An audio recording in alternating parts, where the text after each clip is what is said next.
Cliff, I was struck by all the sort of controversy over Mother Jones. Mother Jones and David Corn, they were the same ones that got that video about Mitt Romney talking about the 47% of Americans that Romney believed were moochers that cost Romney in this race. And then, of course, was David Corn who got his hands on this particular audio tape. David Corn said that they got it passively, that this was provided to them, that they went through the normal checks to confirm that this was indeed McConnell's campaign staff.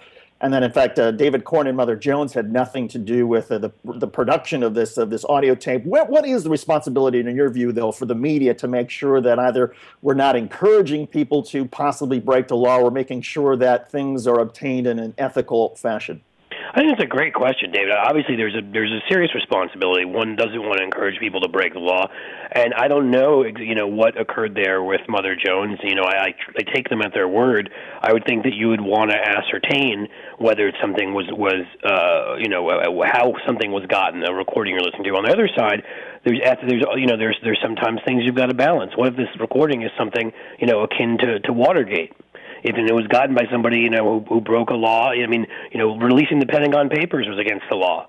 I think all that stuff needs to be weighed, and sometimes in these cases it's like a Solomon's choice. You need to come up with the greatest good and try I'm to with you pursue 100% on that. I mean, I do think, look, this is a whistleblower, somebody who didn't like what they were hearing from Mitch McConnell, and they got it to a responsible reporter, so I have no problems with that. I got to ask you, Cliff, before we end up the segment in a couple minutes, the families from Newtown, Connecticut, on Sunday night, a week ago, they were on 60 Minutes, and they joined President Obama introducing the president at his big speech on gun control in Connecticut. Then they came to Washington, and they met with 26 different senators, told their personal stories. What sort of impact did their taking action in Washington over the past week have on the gun control debate?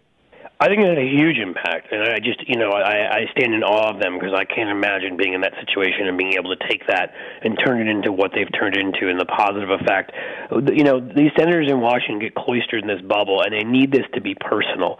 They need to understand. One of the reasons we've come so far in the debate, or the sort of goal to have equality for all Americans, including gays and lesbians, is because people have come out of the closet and everyone's gotten to know people and say, hey, look, they're just like me.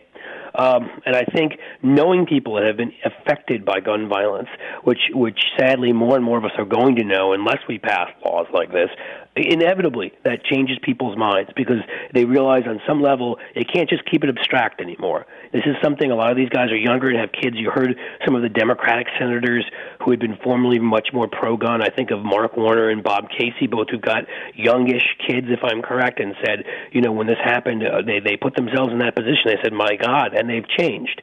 And I think that is possible. I'm as cynical as the next person when it comes to how Washington works, but some of these people are actual human beings.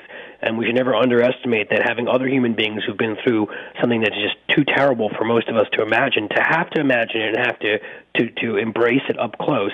I honestly, when I was pleasantly surprised in the end that that the filibuster wasn't just broken, but we had nearly 70 votes. Although I will say before, I leave this segment that shameful behavior by Mark Pryor and Mark Begich of Arkansas and Alaska, who, as far as I'm concerned, are dead to me at this point. If they can look at what occurred in Newtown and filibuster their own party's compromise bill to try to stop this from happening in the future, that is just unbelievably shameful behavior.